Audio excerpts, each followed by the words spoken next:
If the plunger is next to the toilet, that tells me you don't have a really good flushing toilet. Anytime I see that and your guests see that, it's kind of a panic mode, like you know it's a problematic toilet.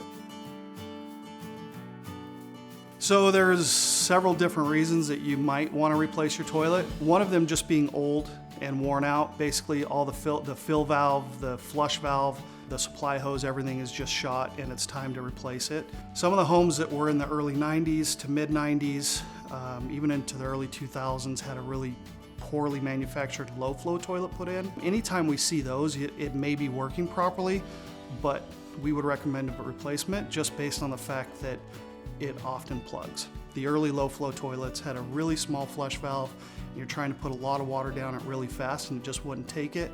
And so it's pretty common that those would plug up. The comfort of your toilet actually makes a difference. Average time you're gonna spend on the toilet in your lifetime is about 92 days.